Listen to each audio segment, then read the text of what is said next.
अब जाके यहाँ पर हमारा सारा फ्यूल ख़त्म हो चुका है, बिल्कुल भी स्टार्ट नहीं हो रही है। एक बार मैं इग्निशन को ऑफ करके भी ऑन करके दिखा देता हूँ, ये चेक करो। कांस्टेंट 90 प्लस की स्पीड पे राइड कर रहा हूँ। लेट्स सी पल्सर N160 कितना माइलेज निकाल के देती है, ये चेक करो। छोटी उंगली से आप गियर शिफ्ट कर सकते हो, इतना लाइट क्लच आपको इसमें मिलता है।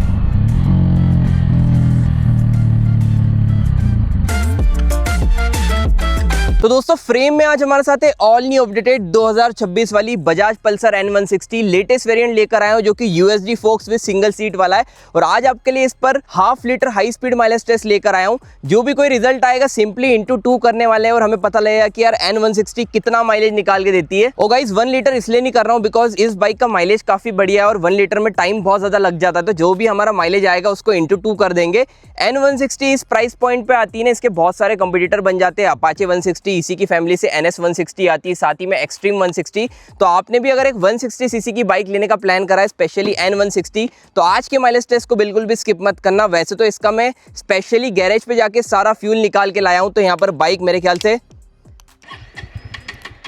स्टार्ट तो नहीं हो रही है, बट फिर भी सेटअप में मिलते हैं, बाइक को ट्राई करते हैं स्टार्ट हो रही है कि नहीं, और आज की माइलेज टेस्ट को स्टार्ट करते हैं। चलते हैं ऑल न्यू पल्सर N160 का माइलेज टेस्ट करने। कीज चेक कर लो, कुछ इस टाइप की मिलती है। और यार जब भी इसकी फ्रंट प्रोफाइल देखो ना, लिटरली प्यार हो जाता है। अब अपर मॉडल में आप कीज को ऑन करोगे तो DRLs ऑन हो जाते हैं, प्रोजेक्टर ऑफ रहते हैं, बट इसके लिए आपको गाड़ी को स्टार्ट करना पड़ता है। और इसमें आपको 4 वेरियंट्स मिलते हैं, single seat without USD, single seat with USD, और आपको मिलता है split seat without USD and split seat with USD। ऐसे 4 वेरिएंट्स मिलते हैं, बट ये अभी सबसे ज़्यादा डिमांडिंग वेरिएंट रहने वाला है। वैसे तो ज़्यादा फ्यूल इसमें है नहीं, जितना भी फ्यूल है कंप्लीट ख़त्म कर लेते हैं, बिकॉज इंजेक्टर में थोड़ा बहुत बचा रहता है, वो हमेशा चलाकर ही ख़त्म करना पड़ता है। और ये बाइक भी टोटली न्यू यूनिट है, जो सिर्फ 23 किलोमीटर चली हुई है, इसकी फर्स्ट सर्विस भी नहीं हुई है। फाइनली गाइज इतनी बाइक चलाने के बाद अब जाके यहाँ पर हमारा सारा फ्यूल ख़त्म हो चुका है। पहले तो आप देख लो, यहाँ पर मैं स्टार्ट करके आपको दिखा देता हूँ।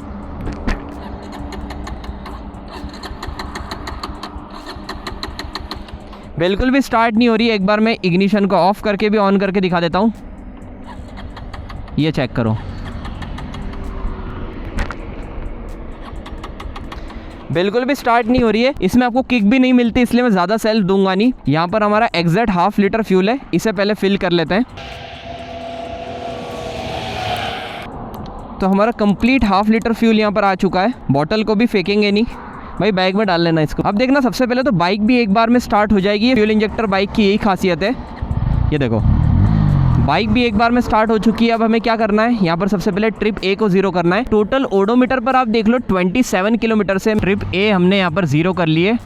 एवरेज फ्यूल इकोनॉमी भी 0 है। ट्रिप B को भी यहाँ पर 0 कर लेता हूँ। करते हैं आज के माइलेज टेस्ट को स्टार्ट। 90 to 100 की स्पीड पे चलाने वाले हैं और लेट्स सी ये 164 सीसी का air cooled engine high speed पे कितना माइलेज निकाल के देता है। पावर स्पेक्स तो वैसे बढ़िया है, 16 PS की पावर, 14.6 Nm का टॉर्क, मतलब वो पावर जो है ना भाई फील कराती है।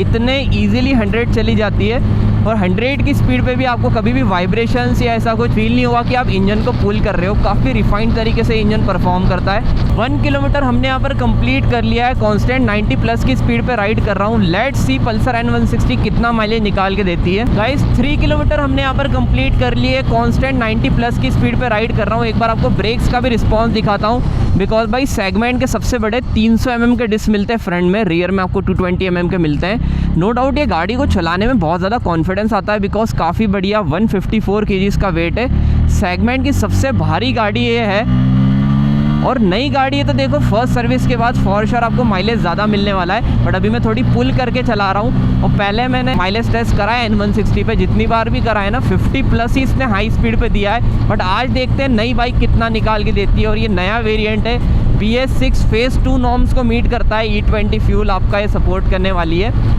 और देखो बढ़िया तरीके से आप 90-100 की स्पीड पे राइड कर सकते हो। यहाँ पर हमने 4 किलोमीटर भी कंप्लीट कर लिया। आई होप आपको विजिबल होंगे, बिकॉज यार किलोमीटर्स इतने छोटे अक्षर में दिखा रहा है। यहाँ पर 5 किलोमीटर हमने यहाँ पर कंप्लीट कर लिए। बढ़िया तरीके से हाई स्पीड पे हम चला रहे हैं। अब देखो यार इसकी डायरेक्ट कॉम्पिटिशन में आ जाती है एक्सट्रीम 160 एंड अपाचे 160।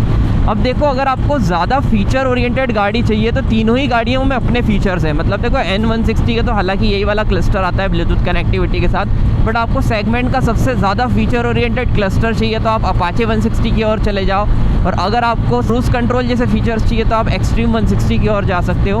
बट तीनों गाड़ियों में मेनली क्या डिफरेंस है वो मैं आपको आगे बताने वाला हूँ, इसलिए वीडियो पर बने रहना। 7 किलोमीटर्स हमारे यहाँ पर कंप्लीट हो चुके हैं। नो डाउट देखो गाड़ी कंफर्टेबल तो है, और कंपनी ने यूएसडी में सिंगल सीट वेरिएंट निकाल दिया, तो यार जो भी कोई फैमिली पॉइंट ऑफ व्यू से एक बाइक लेना चाह रहा है, अपने पीछे मम्मी सिस्टर पापा सबको बिठा पाए, तो फिर ये सिंगल सीट वेरिएंट वाकई में कंफर्टेबल है। बिकॉज मेरे पीछे एक फ्रेंड बैठा है, बीच में हमारा राइडिंग जैकेट एंड बाकी इक्विपमेंट्स रखे हुए हैं, फिर भी हम कंफर्टेबल राइड कर पा रहे हैं। SP 160 या यूनिकॉर्न 160 जैसी बाइक को इस स्पीड पर चलाओगे ना तो भाई इनसिक्योरिटी फील कराएगी। 10 किलोमीटर यहाँ पर कंप्लीट हो गए, मतलब हमारी गाड़ी ने हाई स्पीड पे यहाँ पर 20 किलोमीटर पर लीटर का माइलेज दे दिया है। और अभी आप यहाँ पर एवरेज फ्यूल इकोनॉमी देखोगे ना तो भी गाड़ी 34 की दिखा रही है, मतलब मैं जिस तरीके से चला रहा हूँ। क्लस्टर का कहना ये है कि गाड़ी 35 का माइलेज तो निकाल रही है, मतलब कुल मिला के 17.5-18 का माइलेज आने वाला है मुझे जहाँ तक लगता है। बाकी लेट्स सी, अभी मैं कॉन्स्टेंट चलने दे रहा हूँ बाइक को।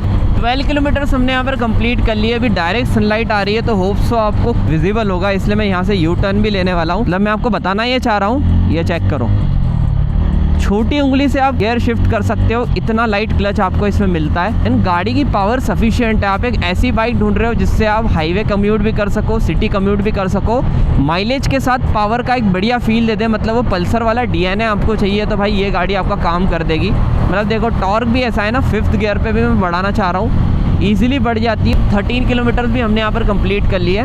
देखो विद पिलियन में हूँ, स्पीड मैंने कम कर ली है। 1st गियर, 2nd गियर और 3rd गियर। ये देखो 3rd गियर भी अगर मैंने डाल के छोड़ दिए ना सिटी में तो मुझे गियर ही चेंज करने की ज़रूरत नहीं है। जो इसका 14.6 Nm का टॉर्क है इतना सफिशिएंट हो जाता है। एक तरीके से 1000 RPM पे गाड़ी आइडली क्रॉल कर रही है, कहीं भी मुझे नॉकिंग फील नहीं हो रही है। और अगर मैं यहाँ से भी बढ़ाना चाहूँ, ये चेक करो, इतने बढ़िया तरीके से बढ़ रही है ना भाई, वही मज़ा है, वही प्रॉपर पल्सर DNA आपको इसमें मिलता है। हालांकि इससे भी एग्रेसिव पुल आपको चाहिए, टॉप एंड पावर ज़्यादा चाहिए तो आपको बजाज की ओर से पल्सर NS 160 मिल जाती है। और NS 160 की कॉम्पिटिशन सारे 4V इंजन बन जाते हैं, बिकॉज इस बाइक को आप अपाचे 160 4V या एक्सट्रीम 160 4V से कंपेयर नहीं कर सकते, बिकॉज 4 वॉल इंजन ज़्यादा परफॉर्मेंस ओरिएंटेड रहते हैं, 2 वॉल इंजन कहीं ना कहीं माइलेज फोकस ज़्यादा रहता है, इसलिए N160 ज़्यादा माइलेज को फोकस करके बनाई गई है। बट फिर भी पावर बढ़िया है, मतलब ये चेक करो, चलाने में पूरा मज़ा आने वाला है भाई। कांस्टेंट 100 की स्पीड पे राइड कर रहा हूँ और हमारी बाइक ने यहाँ पर 15 किलोमीटर्स कंप्लीट कर लिए। बाइक ने भी मिस मार दिया, थोड़ा लेफ्ट लेन में ले लेता हूँ। 15 किलोमीटर्स कंप्लीट कर दिए, मतलब 30 किलोमीटर पर लीटर का माइलेज तो हमें यहाँ पर मिल गया है। और मुझे लगता है थोड़ा तो बाइक और चलेगी, बिकॉज एवरेज फ्यूल इकोनॉमी यहाँ पर 36 की दिखा रहा है। 16 किलोमीटर्स हमने यहाँ पर कंप्लीट कर दिए, मतलब हमारी गाड़ी ने यहाँ पर 32 किलोमीटर पर लीटर का माइलेज तो दे दिया है। और यहाँ पर देखो गाड़ी मिस तो मार रही है, एवरेज फ्यूल इकोनॉमी 35 की दिखा रहा है, और ये एवरेज फ्यूल इकोनॉमी हमेशा एक्यूरेट ही दिखाता है। 17 किलोमीटर भी हम कंप्लीट करने वाले हैं, थोड़ा इसलिए सिटी में चलते हैं, सिटी ट्रैफिक में भी आपको चला कर दिखाता हूँ। ये चेक करो,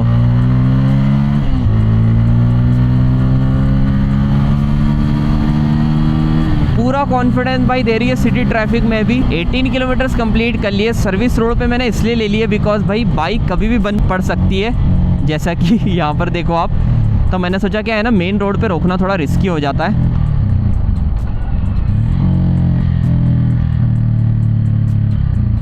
ये चेक करो, मुझे अब जहाँ तक लगता है ना भाई सारा फ्यूल ख़त्म हो गया होगा।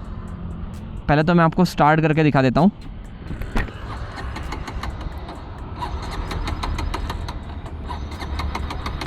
बिल्कुल भी बाइक स्टार्ट नहीं हो रही है। पहले तो आप देखो कितना माइलेज बाइक ने दिया है और फिर कंक्लूजन की बात करेंगे माइलेज सही भी दिया है कि नहीं। पहले तो मैं यहाँ पर फ़ोटो क्लिक कर लेता हूँ। सबसे पहले एवरेज फ्यूल इकोनॉमी हमारी 34 की दिखा रही है। बाइक का कहना ये है नया इंजन है, उसके अकॉर्डिंग 34 का माइलेज देगी, बिकॉज आपने रेड लाइन करके भी चलाया है। बट यहाँ पर मैं आपको दिखाता हूँ 18.4 किलोमीटर्स इंटू 2 करते हैं तो 1 लीटर में हमारी बाइक ने दिया 36.8, मतलब मोटा मोटा 37 किलोमीटर पर लीटर का माइलेज, जो कि भाई मैं मानता हूँ इस नई बाइक के हिसाब से बहुत ही बढ़िया है। फर्स्ट सर्विस होने के बाद हाई स्पीड पे आपको 45 किलोमीटर पर लीटर तक का माइलेज, और वही अगर आप इकोनॉमी पे चलाते हो तो यही इंजन आपको 50 किलोमीटर पर लीटर तक का माइलेज निकाल के दे सकता है।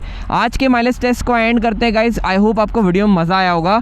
नई वाली पल्सर N160 आपको कैसी लगी, let me know down in comment section. और वीडियो यहाँ तक देखी हो, अच्छी लगी हो तो यार लाइक करना, चैनल को सब्सक्राइब कर लेना। सो मिलते हैं एक इंटरेस्टिंग कंटेंट के साथ।